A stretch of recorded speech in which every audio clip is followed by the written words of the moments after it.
It was supposed to be a harmless hike. Just a few miles along a marked trail in Pike National Forest, something my sister suggested as a way to reconnect. I thought it was strange coming from her, but I didn't argue. My husband Calvin thought it could be good for us. A break from the usual military base routine and family drama. I let him convince me, though my gut already knew this wasn't going to be the kind of family day Hallmark makes movies about. The trail started off quiet. Birds overhead, a crisp breeze, the smell of pine needles. Paige, my sister, was unusually cheerful, like she was auditioning for a commercial about wholesome family outings. She cracked jokes, pointed out random rocks like they were landmarks, and acted like the past 20 years hadn't been filled with secrets and tension. Her boyfriend Victor tagged along, carrying gear he insisted was for safety. Looking back, the only thing safe about him was how fast he could bolt when things went wrong. We walked for over an hour, the ground getting steeper. I wasn't worried. I've marched in full combat gear through worse. Calvin kept pace easily. But Paige, she kept guiding us closer to a narrow section with a drop-off on the left side. I noticed her subtle nudges, the way she made sure Calvin and I were always closest to the edge while she and Victor hugged the safer side. I brushed it off at first. Then the hair on the back of my neck stood up, that old instinct that never really leaves you after serving in the army. The moment came fast, too fast to process, too brutal to mistake for an accident. 1 second, Paige was smiling at me, asking if I remembered some stupid fight we had as teenagers. The next, her hands slammed into my chest. At the same time, Victor shoved Calvin hard in the shoulder. My feet left the ground, and for a split second, I was weightless. Then the world flipped upside down. We tumbled down the rocky slope, crashing into boulders, dirt scraping our arms, our legs twisting in ways they weren't supposed to. I heard Calvin's grunt as his body slammed against a tree trunk before we both landed in a heap about 30 feet below the trail. Pain shot through me so sharp I could barely breathe. My head rang, blood trickling into my eyes. My right arm felt like it had been split in half, and I couldn't move my left leg at all. Above us, I heard Paige's voice. "It's done. They're not getting up from that." Her tone was flat. No panic, no shock, just cold certainty. I tried to move, to reach for Calvin, but he squeezed my hand hard and whispered through clenched teeth, "Don't move. Pretend we're dead." His words hit me harder than the fall. Pretend we're dead? I wanted to scream, to crawl up and drag my sister down with me, but Calvin's grip tightened. He was bleeding from his head, gasping for air, but his eyes locked on mine. I trusted him. He's not a man who panics. If he said play dead, then that's what we had to do. So we lay there, motionless. Every muscle screaming, blood soaking into the dirt, but I forced myself to stay limp. I slowed my breathing, closed my eyes halfway, and let my body sink into the ground like I had no life left in me. I could hear Paige and Victor's footsteps above, moving closer to the edge, looking down at us. "See," Paige said. "It looks like an accident. Nobody will ever know." Victor sounded nervous. "What if they find them too soon? What if—" "They're gone," Paige cut him off. "We just stick to the story. They slipped. No one can prove otherwise." Their voices faded as they walked away, but I kept my body still. Calvin's hand stayed on mine, weak but steady, a silent reminder not to break character. Every second felt like an hour. The smell of blood, the sting of dirt in my wounds, the pounding in my head, it all blended into one unbearable blur. Finally, when the silence above stretched long enough, Calvin whispered again. His voice was barely audible, rasping and broken. "We hold still, until we're sure. Don't give her the satisfaction." I wanted to ask him why. Why would my own sister do this? Why now? But the words caught in my throat.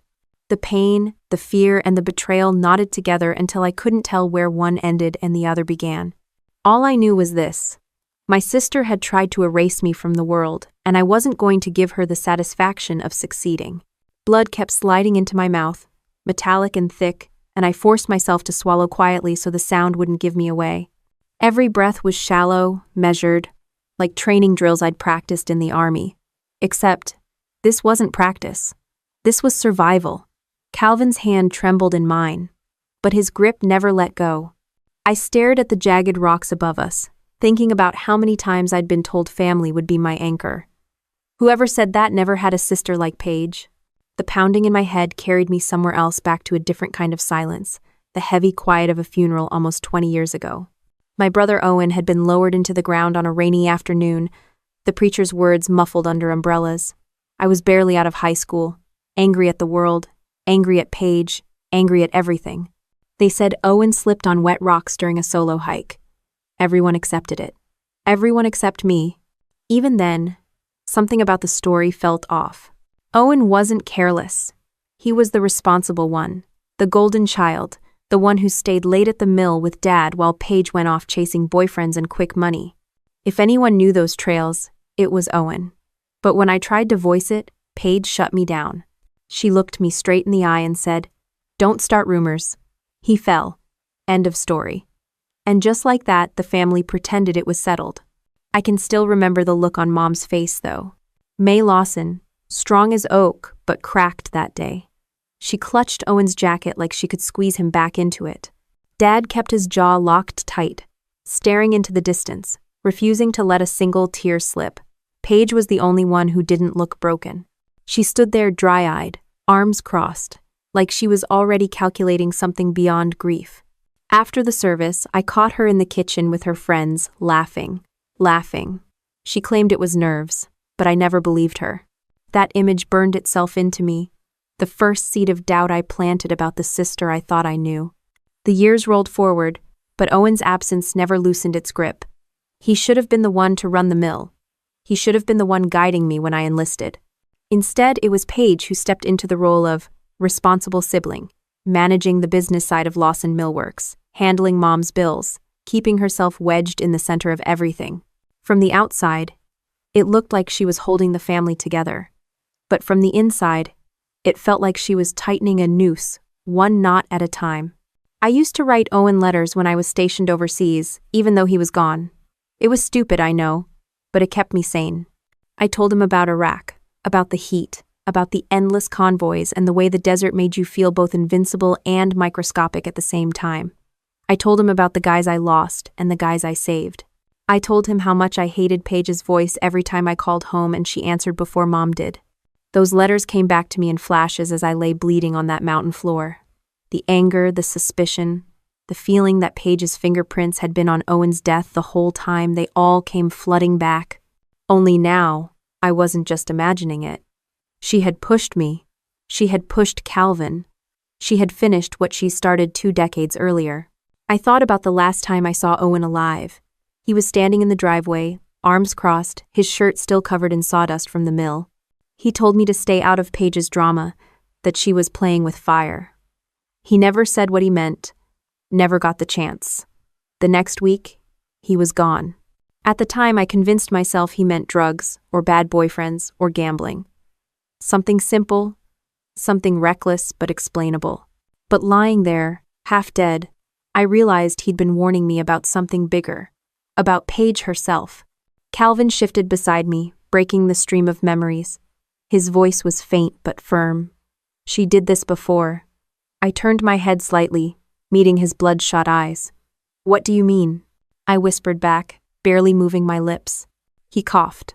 A wet, painful sound. "Owen. He didn't fall. She made sure he never stood in her way again." It was like the ground under me dropped a second time. The thought had lived in my head for years, but hearing Calvin say it, hearing him confirm what I'd never been able to prove, turned suspicion into certainty. And certainty burns hotter than doubt. I wanted to scream.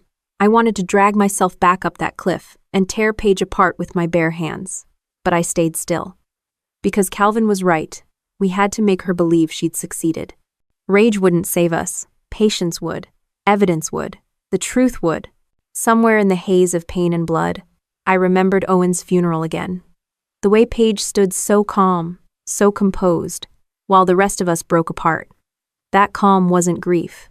It was satisfaction. And now, 20 years later, she wore the same mask when she looked over the cliff and declared us dead. This wasn't just about survival anymore. This was about finishing what Owen never got the chance to finish. The sting of dirt in my wounds mixed with the pounding in my head until everything blurred, and I let my mind drift to a place where pain had once been the only constant deployment. It was easier to think about the desert than about the fact that my sister wanted me dead. Years in the army had conditioned me to endure. You don't survive convoys across IED-riddled roads without learning how to stay sharp when your body screams to shut down. You don't carry men twice your size out of ambushes without knowing how to compartmentalize pain. And you sure as hell don't make it through the endless bureaucracy, the generals barking nonsense, and the politicians playing war like a chess match, without growing a sense of humor sharp enough to cut steel. That training was the only reason I was still breathing. My ribs felt like they'd been crushed by a truck, my leg useless. But my mind was locked in. Every lesson drilled into me over the years replayed itself. Keep still. Control your breathing. Wait for the opening. I remembered my first deployment like it was yesterday. The suffocating heat of Iraq. Sand filling every crack of your body. The nights when tracer rounds lit up the horizon like fireworks from hell. I learned quickly that survival wasn't about being the strongest or the fastest. It was about discipline, following through, never letting emotion make the call. Funny, isn't it? I could handle insurgents, IEDs, and ambushes halfway across the world, but the person who nearly took me out was my own sister. Paige had managed to succeed where enemies failed.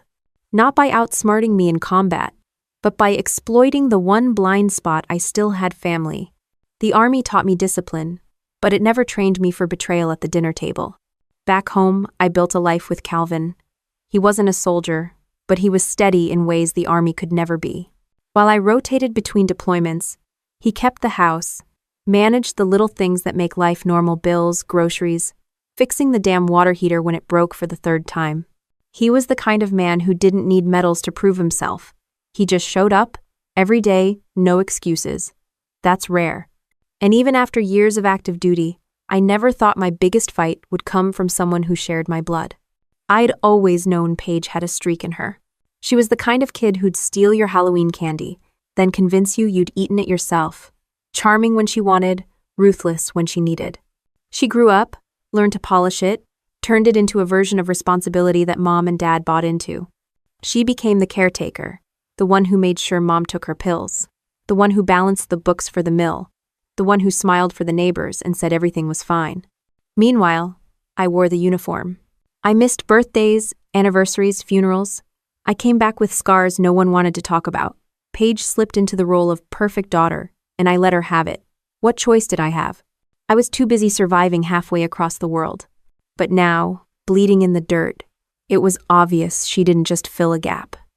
She built an empire on the absence of others. Owen was gone. Dad passed with heart trouble. Mom grew frail. And me? I was away too long, too blind to see what she was building. Calvin shifted next to me, and even in agony, he found room for gallows humor. Hell of a family reunion, he muttered under his breath. I bit back a laugh because the pain would have doubled me over. Guess I should have sent regrets, I whispered back. He grinned weakly, then his eyes hardened. You know she won't stop. Even if they think we're dead, she won't stop cleaning up loose ends. He wasn't wrong. Paige had just graduated from suspicion to attempted murder. That wasn't the kind of crime you walk back from. My body wanted to quit, but my head wouldn't allow it. All those years in uniform had rewired me. You don't give up when someone takes a shot at you. You push back. Hard. Images of training runs flashed in my mind, miles of sweat-soaked misery, drill sergeants screaming until your ears rang, the relentless push to strip away weakness. Back then, it felt like punishment. Today, it felt like the only reason I wasn't a corpse at the bottom of this ravine. Betrayal hits harder than bullets. But it also fuels you.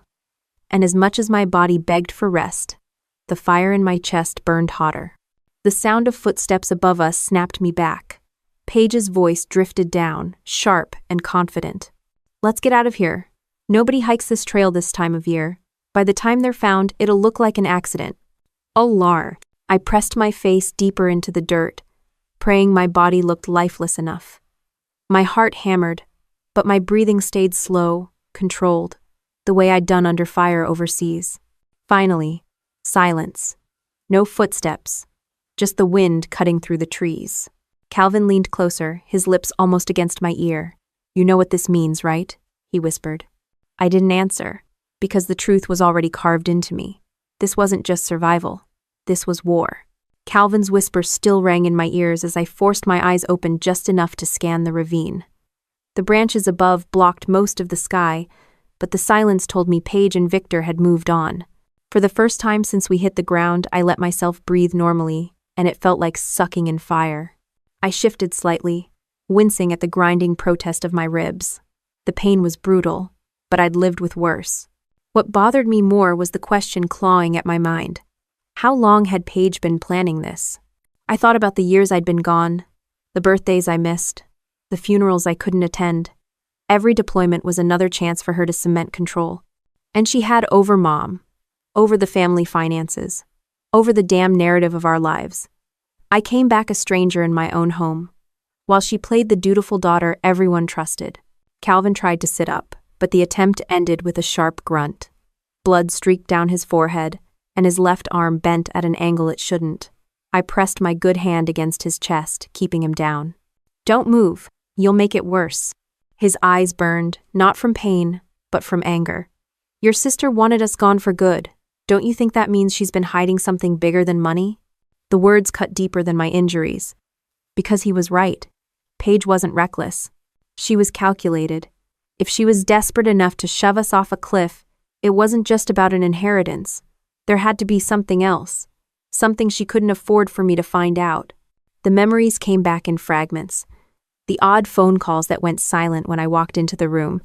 The unexplained withdrawals from Mom's account.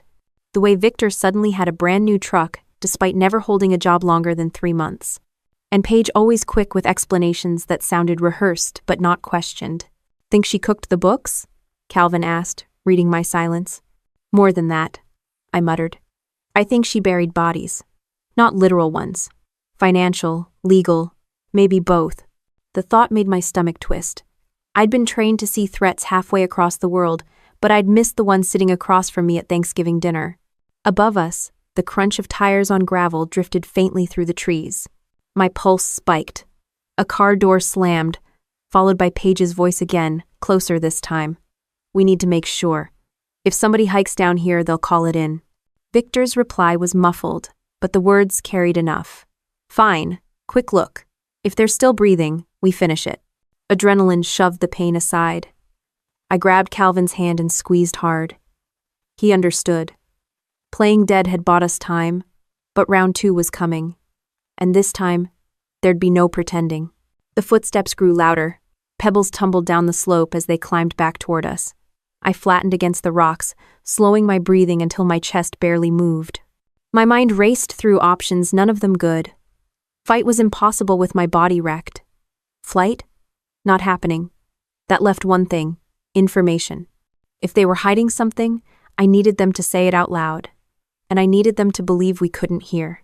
I let my eyes stay shut, focusing on every sound. Victor cursed as he slipped, then laughed it off. Paige's voice stayed sharp, businesslike. "If anyone asks, we say they tripped. We'll cry. We'll say it was a tragedy. Nobody questions us." Victor grunted. "You think her army buddies won't sniff around? She's got connections." "They won't care," Paige snapped. "Soldiers die every day. Nobody's gonna dig into a couple of old folks falling off a cliff." Old folks. The word stung almost more than the fall. But then came the part that made my blood run cold. "What about the mill?" Victor asked. Paige's tone dropped to a hiss. "The mill stays ours." She was starting to ask too many questions about the accounts, about Dad's pension. If she had dug deeper, she'd have found out what we did with the money. Victor chuckled darkly. "So you used it. Big deal." "Big deal?" Paige snapped. "I laundered half of it through shell accounts. The rest is tied up in loans from people who don't exactly send polite reminders. If she had figured that out, we'd all be screwed." My jaw clenched so hard I thought my teeth would crack. It wasn't just theft. It was fraud on a level that could ruin generations. Calvin's hand squeezed mine again, a warning. I forced myself still as their footsteps edged closer. Then, mercifully, Paige said, "Enough. They're gone. Let's go before somebody sees us." The footsteps retreated, slower this time. When silence finally settled again, I opened my eyes, locking them on Calvin's. "You heard that," I whispered. "Every damn word," he said. The weight of it pressed down heavier than my broken bones. Paige hadn't just betrayed me as a sister, she'd betrayed our family's entire legacy. Dad's pension, Mom's savings, The mill that kept food on our table for decades? It was all poisoned by her greed. The ravine was suddenly colder, darker. My injuries screamed, but the fury inside me burned hotter.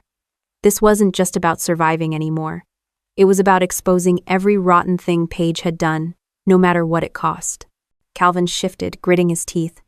We need proof. That recording app you always run on your phone, tell me it's still on. I slid my hand toward my pocket, wincing as pain shot through my shoulder. My fingers brushed the phone, cracked, but still intact. I pressed the side button, and the faint red light blinked back at me. Recording. Relief washed over me. Even if we didn't make it out of this ravine, Paige had just confessed to fraud, theft, and attempted murder. And it was all on tape. But relief didn't last long. Because recording was one thing. Getting out alive with it was another. The phone felt like a brick of gold in my hand, heavier than any weapon I'd carried in uniform. Calvin's eyes locked on the blinking light, and for a moment we both knew we had the leverage. But leverage doesn't mean a damn thing if you bleed out at the bottom of a ravine. A gust of cold wind cut through the trees, carrying the fading sound of Paige's SUV as it crawled down the mountain road. I let my head fall back against the rocks, lungs pulling in sharp breaths, mind racing through every option. No radio, no flares, barely any strength left. But if the army drilled one thing into me, it was that sitting still meant death. Calvin shifted, gritting his teeth. We've got to move. Even 10 feet. If they come back and see us here, we're done. He was right. Lying there like corpses bought us time, but now it made us targets. I shoved the phone into my pocket, braced my good arm against the rocks, and forced myself upright. Pain ripped through my ribs, white hot, but I didn't stop. Not after surviving worse overseas. Not when the real enemy was my own sister. Every inch upward felt like a mile. Calvin pushed with his good leg, dragging the rest of his body like dead weight. We looked like hell, two broken people clawing at the earth. But step by step, we made progress. The dirt crumbled under my boots, pebbles bouncing into the shadows below, but finally we found a small ledge tucked behind an outcrop of stone.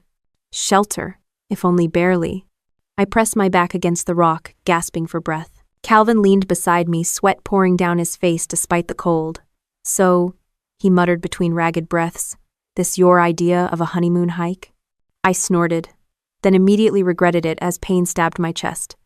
Next time you picked the vacation, dark humor. It kept us sane. Out in the desert, you laughed or you lost your mind. Turns out betrayal on a mountain wasn't much different. But even as we caught our breath, the real problem loomed larger than the pain. Paige wasn't just trying to erase me, she was calculating. She had accounts, shell companies, debts to people you don't just shake hands with. If she'd gone this far, then she'd already rehearsed every move to cover it up. That's when the sound hit me far off but distinct. A helicopter. My instincts flared. Search and rescue? Maybe. But more likely, forest rangers or even law enforcement running a sweep. Either way, if they saw us first, we'd live. If Paige intercepted them with her rehearsed sob story, we'd be buried as victims of an accident. Calvin heard it too. His good hand gripped my arm. We have to get high enough for them to see us. I stared at the slope. 90 feet of loose rock, downed branches, and pain waiting to shred us apart. My body screamed no, but my training whispered yes. You move, or you die. We started the crawl.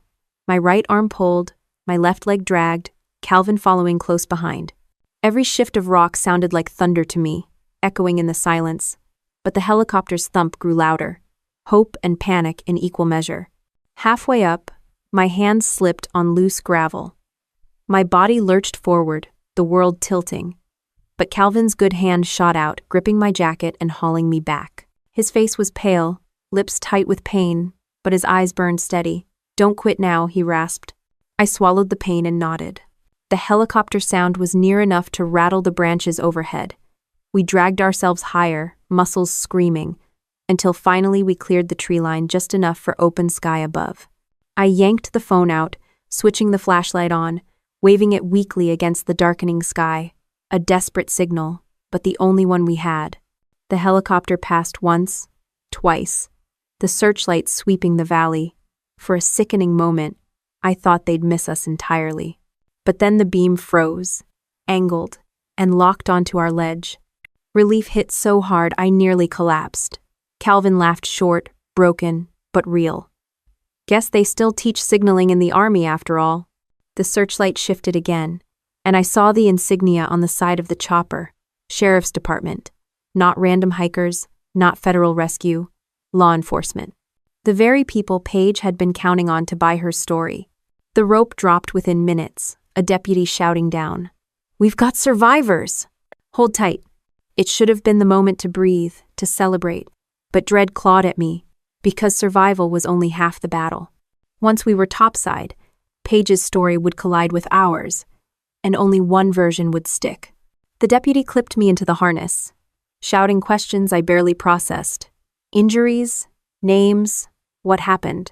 I muttered fragments, saving the truth for when it counted. Calvin followed, pale and shaking but alive. As the helicopter lifted us from the ravine, I caught one last glimpse of the rocks below, the place my sister had chosen as my grave. My chest tightened, not just from broken ribs but from the promise I carved into myself. She wouldn't win. The ride up was a blur of freezing air and roaring blades, but when we landed at the clearing near the trailhead, I spotted them instantly.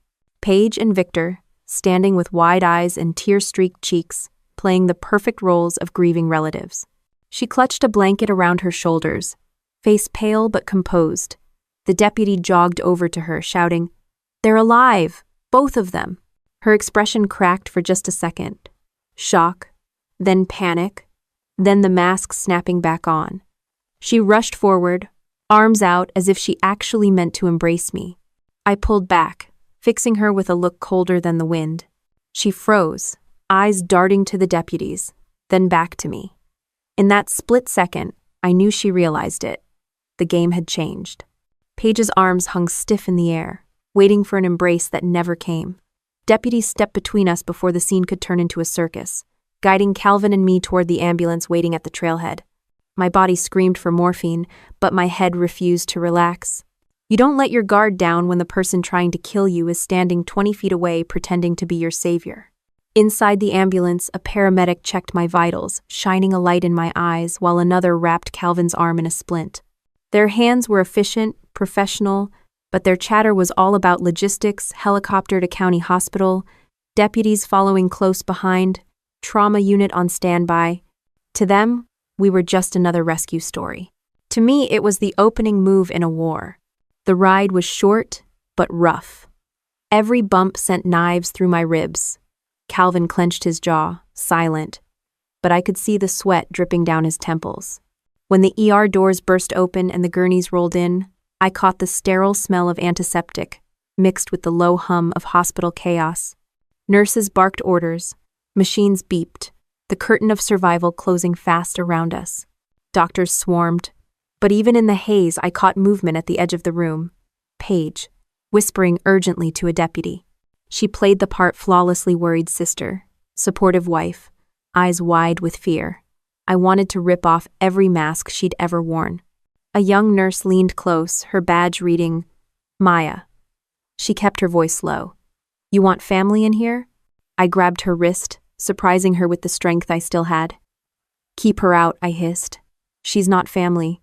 She's the reason I'm here." Her brows shot up, but she nodded subtly, stepping back toward the doorway. Seconds later, I heard her quietly redirect Paige down the hall. Small victory, but it kept the Viper from striking while I was pinned to a hospital bed. The next hours blurred X-rays, IVs, whispered consultations over whether my ribs punctured a lung. When things finally slowed, a detective in plain clothes stepped inside. He introduced himself as Detective Harris, voice calm but eyes sharp. "I need to ask you some questions while it's fresh," he said, pulling out a recorder. I glanced at Calvin, then at the phone tucked beneath my blanket. The evidence Paige and Victor had so kindly narrated in the ravine. I pushed the phone toward Harris, the cracked screen lighting under my touch. "Start with this," I rasped. He slipped the device into a bag like it was radioactive. "We'll analyze it. Now tell me what happened." I laid it out plain. The push off the cliff, the fraud confessions, the threats disguised as family concern. Harris didn't interrupt, didn't blink, just scribbled notes. Calvin backed me up, voice rough but steady, filling in details I missed. When I finished, the silence felt heavier than the broken bones in my chest. Finally, Harris said, "If this checks out, it's more than attempted murder. It's financial crimes, fraud, maybe racketeering. But I need you both to understand these cases are messy. Family ties complicate everything. Jurors eat up sob stories. She'll play the grieving daughter until her throat bleeds." I leaned forward despite the pain, my voice hard. "Then make sure the jury hears my story before hers." He nodded, then slipped out. Moments later, I caught the faint echo of raised voices down the hall. Paige's shrill tone, Victor's bluster, Harris cutting through both with a cop's authority. Calvin smirked weakly. "Sounds like somebody's mask is cracking." But cracks weren't enough. I wanted it shattered. The next morning, Paige tried again. She showed up at my room with flowers, her face painted in grief. "Claire," she whispered, her voice quivering. "I was so worried. I thought I lost you." I stared at the flowers, then back at her. Cut the act.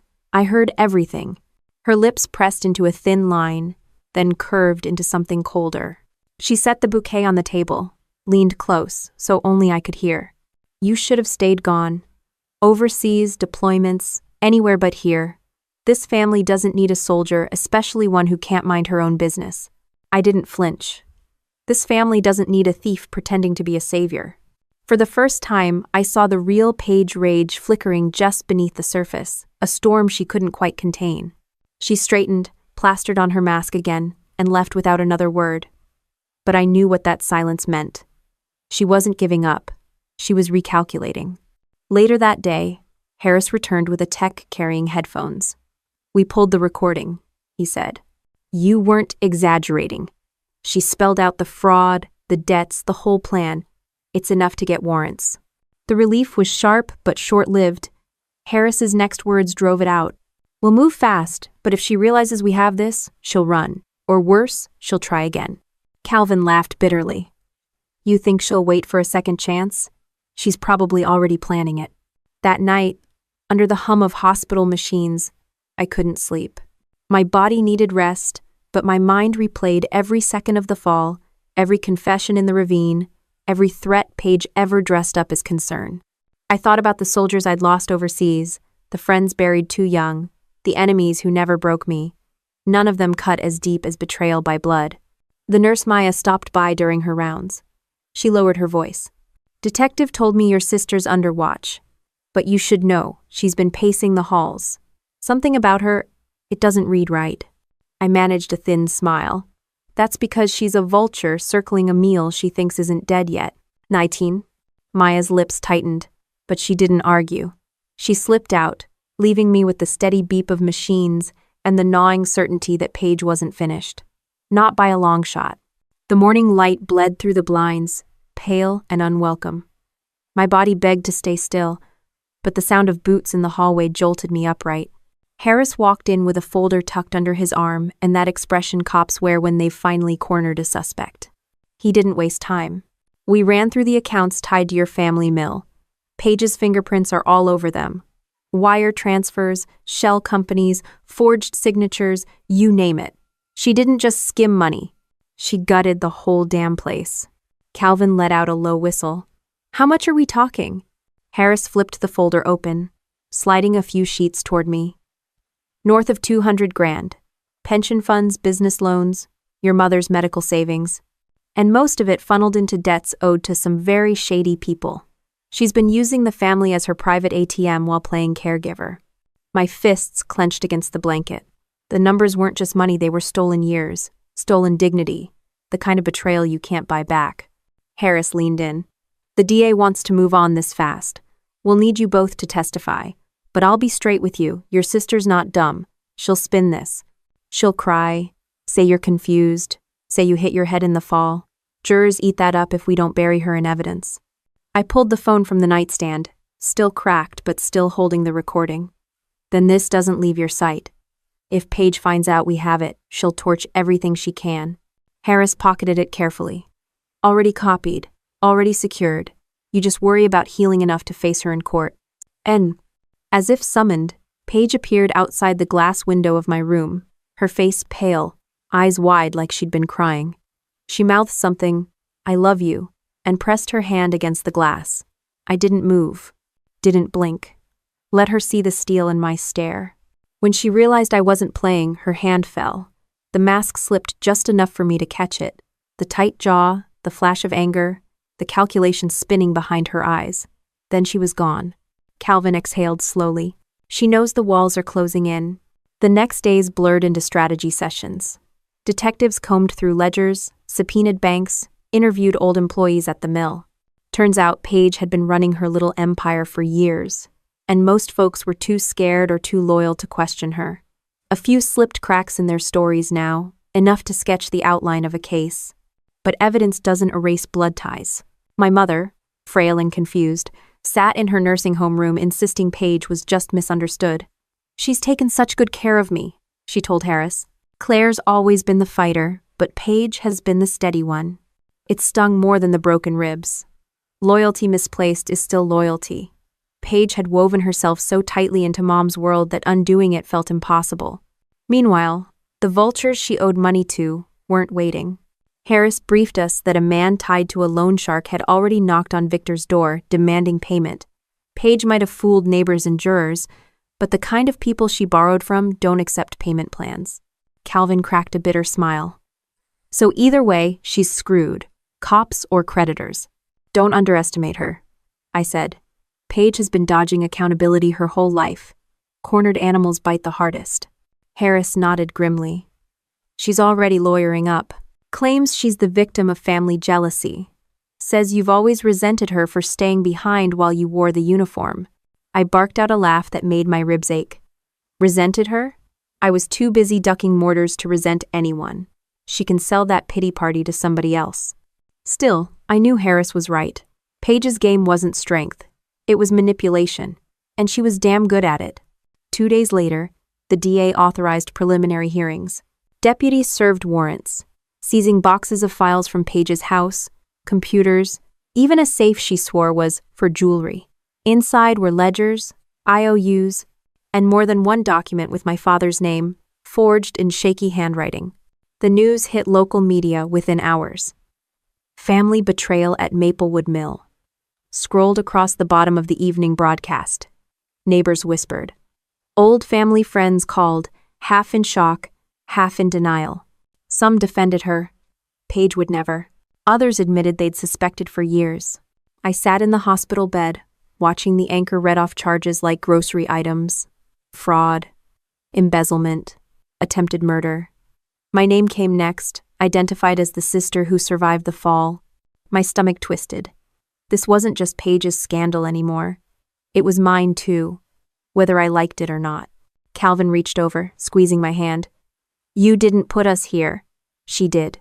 He meant well, but I knew better. By trusting blood over instinct, I'd let her run unchecked for years. And now we were all paying for it. That night, Harris came back, his face set in stone. "One more thing," he said. "We traced some of the money Paige moved. A chunk of it went into accounts tied to Victor's cousin in Chicago. Not just gambling debts. Gun running, narcotics, the works. If she's tied in, this isn't just fraud. It's federal." I let the words settle. Heavier than any battlefield intel I'd ever gotten. Paige hadn't just betrayed her family. She'd dragged us into the kind of filth that put entire towns on edge. Calvin cursed under his breath. So much for a quiet life. The beeping of my heart monitor filled the silence that followed. For the first time since the fall, I felt the weight shift. We weren't just survivors anymore. We were witnesses in a storm that could pull down everything. Paige, Victor, the mill, maybe even our family's name. And deep down, I knew one thing with certainty. Paige wasn't finished fighting. But neither was I. The summons came faster than I expected. 1 week out of the hospital and deputies were already escorting me and Calvin through the courthouse doors, the air thick with whispers and camera flashes. Reporters shouted questions I had no intention of answering. Betrayal sells better than war stories, and they smelled blood. Inside, the courtroom smelled like old wood and disinfectant. Paige sat at the defense table in a navy blazer, hair pulled back, face pale but polished. The picture of a misunderstood daughter. Victor hunched beside her, tie crooked, eyes darting like a man already picturing prison walls. Her attorney, a slick guy with gelled hair and a smirk, stood to address the jury. He painted Paige as the saint of Maplewood, the daughter who stayed behind while I chased glory overseas. He leaned into every stereotype. I was the hardened soldier who didn't understand family sacrifice. Paige, the gentle caregiver who'd been forced to juggle debts after Dad's death.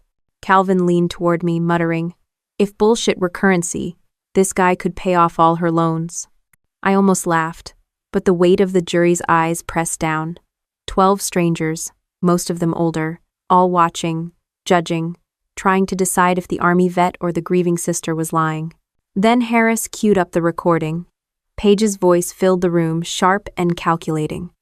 "If she had dug deeper, she'd have found out what we did with the money." Gasps rippled through the benches. Jurors shifted. Even Paige's mask cracked for a split second before she buried it under feigned outrage. Her lawyer tried to spin it. Stressful words, spoken out of context after a tragic accident, he claimed. But when the tape played Victor's chuckle and Paige snapping, I laundered half of it through shell accounts. The jury's eyes hardened. I took the stand next. My ribs still ached, but I stood tall. I told them about the hike, the push, the years Paige spent weaving herself into every corner of the family. No theatrics, no tears. Just facts.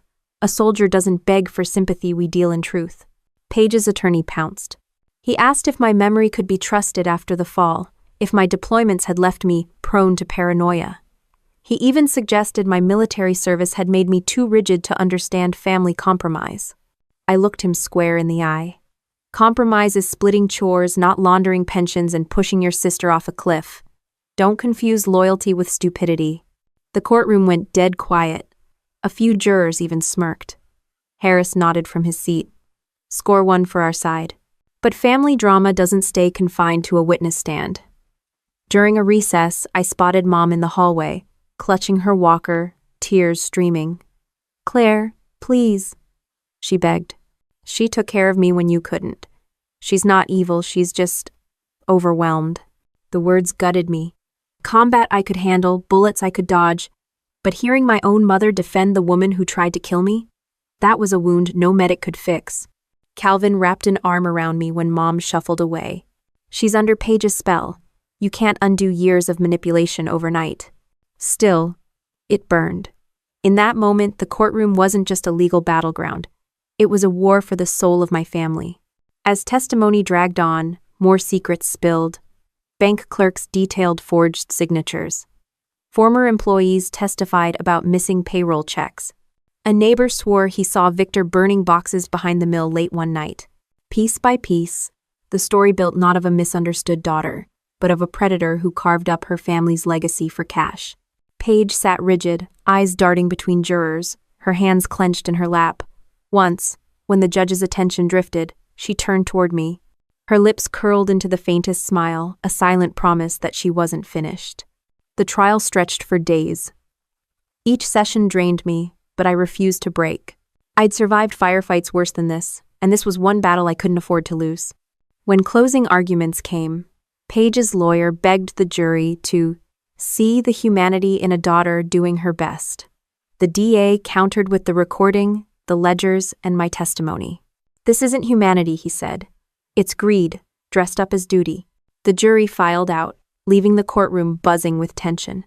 Calvin squeezed my hand, whispering, "No matter what, the truth's out there now." I blink. But as I looked across the aisle at Paige, calm, collected, calculating, I knew one thing. Win or lose, the courtroom was just one battlefield. And she'd already proven she was willing to fight dirty. The jury room door had barely shut when my instincts kicked in again. Years of service had taught me something the courtroom hadn't. Never assume the fight is over just because the shooting stops. Paige sat at the defense table, still composed, still dangerous, even with a mountain of evidence stacked against her. I caught myself scanning the room like it was a combat zone, exit routes, security placements, even which deputies carried real sidearms versus tasers. Old habits. Calvin noticed and gave me a look somewhere between amusement and pity. "You're casing a courthouse like it's Fallujah," he muttered. "Better paranoid than buried." I shot back. When the jury filed back hours later, Their faces were carved from stone. The foreman read out the verdicts: guilty on fraud, guilty on embezzlement, guilty on attempted murder. Each word landed like artillery. Page barely flinched, but Victor broke his head, sank into his hands, muttering curses under his breath. Relief should have come. Instead, I felt that familiar edge, the one you get after a mission when you know there's still another ambush waiting down the road. Military training doesn't let you celebrate early. It teaches you that survival is a moving target. After the verdict, the DA pulled me aside. "Sentencing's in a month," he said, "but don't let your guard down. She's got friends, debts, maybe people who'd rather silence you than let her talk." I almost laughed. Welcome to my family. That night at home, the weight of it finally hit. The house felt smaller, quieter, like the walls were listening. Calvin sat at the kitchen table, arms still in a sling, flipping through the mail. "You think it's really over?" he asked. "No," I said flatly. "Not until she's locked away for good." And even then, a voice inside whispered, "Not even then." The army had drilled discipline into me until it was bone deep. You keep routines, you prepare for contingencies. So while Calvin slept, I mapped out the next month like I was back in the field. Emergency contacts, surveillance cameras around the house, a bug-out bag by the door, overkill for some people. For me, it was muscle memory. But military structure can't shield you from family ghosts. Every time I closed my eyes, I saw Paige's face, the practiced smile, the quick calculation behind her eyes. She hadn't just stolen money, she'd weaponized trust. That's a wound training manuals never cover. The next morning, Harris stopped by. He carried a file thick enough to choke a shredder. "You should see this," he said, sliding it across the table. Inside were letters Paige had written from jail, intercepted by investigators. Pleas for money, threats disguised as guilt trips, promises to make things right if people stayed quiet. Calvin skimmed one and snorted. "She's still trying to run the family business from a cell." "More like damage control," Harris said. "She's terrified of what her creditors will do once they realize she can't pay, which means she's desperate, and desperate people don't play by rules." Desperate. The word stuck. In combat, you wanted the enemy desperate. It made them sloppy. But in family, desperate made them unpredictable. Later that week, I drove past the old mill. Boarded windows, weeds swallowing the parking lot, the ghost of what had once kept this town alive. Paige had bled it dry long before the trial. I sat there for a long while, engine idling, remembering the smell of sawdust on Dad's clothes, the pride he took in honest work. Military service had taught me discipline, but the mill had taught me duty. Baiga had spot on both. When I got home, Calvin was waiting with a letter in hand. No return address, just my name scrawled in sloppy ink. Inside was one line: "Blood doesn't betray blood. You did." No signature, but I didn't need one. It was Paige's venom all over again. She hadn't written it with her own hand, she'd gotten someone to do it for her. A message, a reminder that prison bars didn't erase bloodlines. I burned the letter in the sink, watching the ash curl and scatter. Calvin asked if that was smart, destroying evidence. I told him it wasn't evidence, it was bait. And discipline meant you didn't bite. Instead, I doubled down. I called old army contacts not for favors, but for advice. Guys who'd gone through courts-martial, investigations, the grind of fighting battles on paper instead of dirt. Their message was the same: don't blink, stay steady, they want to shake you. Don't let them. So I didn't. I kept my routines. Morning runs, even if my ribs still hurt. Shooting practice at the range, even with my arms strapped. Cooking dinner with Calvin, even if my mind was elsewhere. Stability isn't weakness. It's armor. When sentencing day came, the courtroom was packed tighter than before. Reporters lined the hall, microphones shoved forward. Inside, the judge read out the time. 25 years for fraud, plus 30 for attempted murder. Victor got 20 flat. Paige finally cracked. She stood, eyes blazing, voice rising above the gavel. "This isn't justice. This is betrayal. She's the one who betrayed me." The deputies pulled her back, but her words stuck to the air like smoke. Every head in that courtroom turned toward me, waiting to see if I'd break. I didn't. I met her eyes and said nothing. Silence is its own kind of weapon. The gavel came down again and Paige was dragged out, still screaming, still blaming. Calvin exhaled beside me, whispering, "She can't hurt us anymore." But deep inside, I knew better. The army had taught me to respect threats, even when they were shackled. Paige wasn't just a criminal, she was family. And family betrayal doesn't end with a sentence, it lingers, festers, waits for cracks.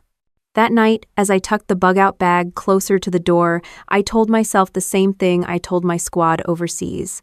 Discipline wins battles. Betrayal wins nothing. And for the first time since the fall, I let myself believe I might outlast her. The courthouse echoed with Paige's screams long after deputies dragged her out, but the silence that followed was worse. The kind that clings, heavy and unspoken, even when you step back into daylight. Calvin squeezed my shoulder as we walked past the swarm of reporters, their cameras flashing like gunfire. "It's over," he whispered. I nodded, but something in my gut stayed sharp and unsettled. Back at home, I tried to sink into routine again. Laundry, dishes, paying bills. Ordinary things felt foreign, like I was learning a new language after years of combat and courtroom chaos. Every time the phone rang, my chest tightened. Every shadow near the window pulled me back to that cliff. Paige was behind bars, but ghosts don't respect steel or locks. A week later, Harris called. His voice was steady, but I caught the edge in it. "We found something new while digging through storage at the mill," he said. "Old insurance policies, hidden files. You should see this in person." I met him at the precinct, where he spread out folders across a table. At first glance, they looked like standard business records, but the deeper I went, the uglier it got. Hidden beneath years of invoices and contracts was a pattern. Life insurance policies stacked like dominoes, each one linked to family members. Dad, Mom, Owen, even one in my name. My throat went dry. "You're telling me she insured us?" Harris nodded grimly.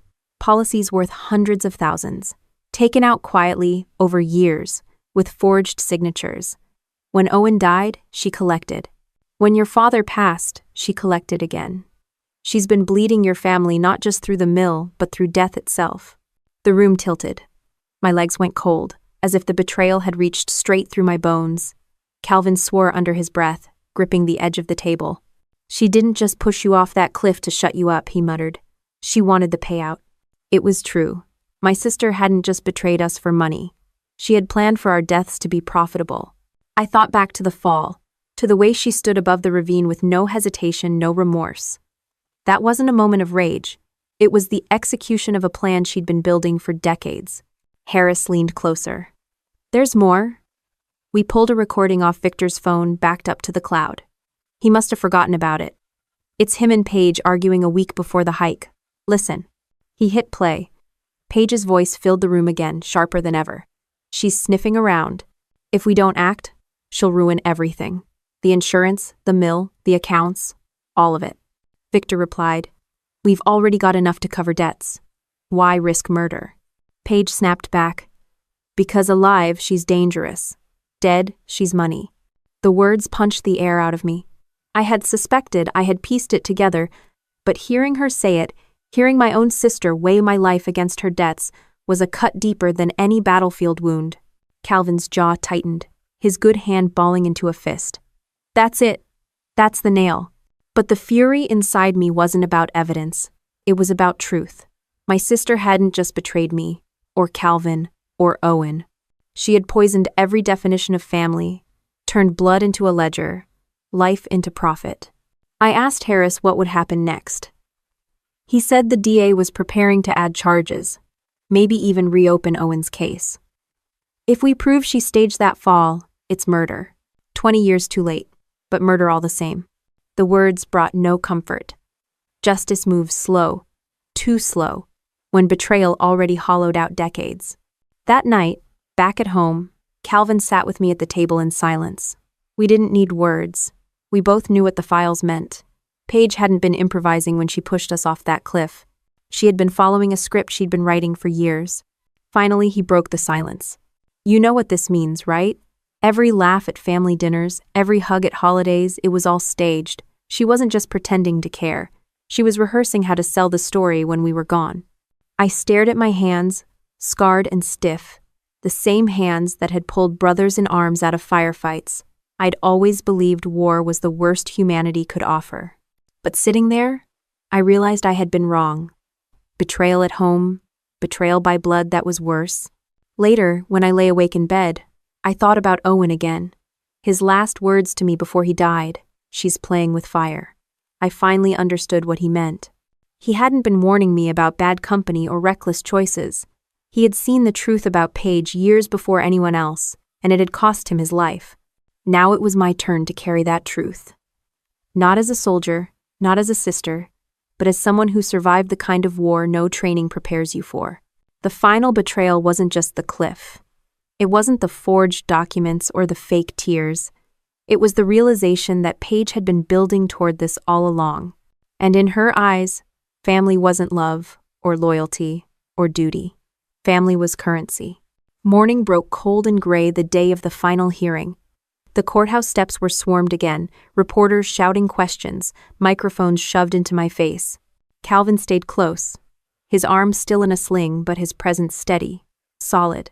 I ignored the noise, eyes fixed on the doors ahead. This wasn't about headlines. It was about finally laying bare what Paige had turned us into, a family gutted for profit. Inside, the room buzzed with tension. Paige sat at the defense table, wrists cuffed, hair less polished now, eyes ringed with exhaustion. She still carried herself like she was in control, chin high, mouth curved in that same fake composure. But the weight of everything, insurance fraud, forged signatures, Owen's death, the cliff pressed around her like walls she couldn't escape. The DA rose first, laying out the new evidence, the insurance policies, the hidden ledgers, the recording from Victor's phone. The jury leaned forward as each piece stacked higher. This wasn't just about attempted murder anymore. It was about a pattern calculated, ruthless, long in the making. When my turn came, I walked to the stand slowly, every step echoing. My ribs still protested, but I stood tall. I looked at the jurors and spoke not as a soldier, not even as a victim, but as someone who had lived the reality of Paige's betrayal. "She didn't just try to kill me," I said, my voice steady. "She killed my brother and made it look like an accident. She stole from my parents and called it responsibility. She stood by my mother's bed smiling while siphoning off her savings. And when she pushed me off that cliff, it wasn't rage, it was math. She thought dead family members meant easy money." I paused, letting the silence do its work. A juror shook his head, lips pressed tight. Another scribbled something quickly. Paige's attorney jumped up, objecting, trying to spin it again into emotional exaggeration. The judge shut him down. Harris played the recording once more, Paige's own words hanging heavy in the air. "Alive, she's dangerous. Dead, she's money. Einen." When Paige finally took the stand, her mask cracked wide open. She cried, shouted, begged. She blamed Victor, claimed he had manipulated her, claimed she was scared and overwhelmed. But the evidence was too strong. Every lie she spun collapsed under the weight of her own voice on tape. The DA closed with one sentence. "This is not family loyalty. This is betrayal dressed up as duty, and it deserves the full weight of justice." The jury didn't take long. Guilty on all counts.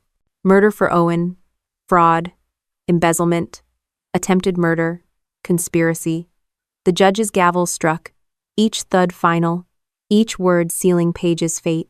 Paige's scream echoed one last time, calling me a traitor, accusing me of destroying the family. Deputies dragged her out, her voice fading down the hall, replaced by the heavy silence of truth finally spoken aloud. Calvin gripped my hand. His voice was low, meant only for me. "It's done. She can't touch us anymore. All." But for me, the justice wasn't in the cuffs, the sentence, or even the guilty verdicts. The justice was in the truth finally being undeniable. For years, Paige had twisted the story, painted herself as the hero, the martyr, the caregiver. Now the mask was gone, burned away under the light of evidence and testimony. After the verdict, Harris met me outside. "You held up," he said. "Not everyone can face family and stay that steady." I shook my head. "Steady's just training. The truth did the real work." He smiled faintly. "Then let the truth carry the rest." Walking down the courthouse steps, I felt the cameras on me again, the questions flying, the chaos swirling. But for the first time in years, I didn't care what strangers thought. They could spin headlines however they wanted. I had survived both war and betrayal, and I had spoken the truth about both. Back home, Mom sat in her chair, frailer than ever, eyes wet with confusion.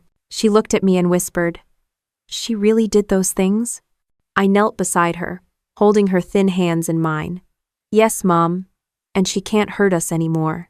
Tears slid down her cheeks, and she nodded slowly, like a part of her had known all along but couldn't bear to face it. That night, Calvin and I sat on the porch, the air cool, the stars sharp overhead. For the first time since the fall, I let my body relax into the chair, muscles unclenching one by one. The battle was over. Not just in the courtroom, not just with Paige, inside me too. Justice wasn't a medal or a headline. It was the silence of a night where I didn't have to look over my shoulder. It was the sound of Calvin's laugh as he raised his glass. It was knowing that my brother's memory was finally honored with truth, not lies. And as I stared out into the dark, I realized discipline hadn't just kept me alive, it had carried me all the way to this moment. Betrayal had tried to break me, but it hadn't won. The porch light flickered as moths circled, their wings tapping the bulb in quiet rhythm. Calvin leaned back in his chair, finally breathing easy, and I let my eyes rest on the stretch of land in front of us. The mill's silhouette loomed in the distance, its windows dark, the building stripped of life. It had been our family's pride once, a place where work meant honesty. Paige turned it into her personal vault. Now it stood like a monument to both the dignity we came from and the greed she left behind. For the first time in years, I didn't feel like I was in enemy territory. I didn't feel like every corner hid an ambush. I just felt tired, in the way soldiers feel after their last deployment when the adrenaline fades and you finally admit how heavy the armor was all along.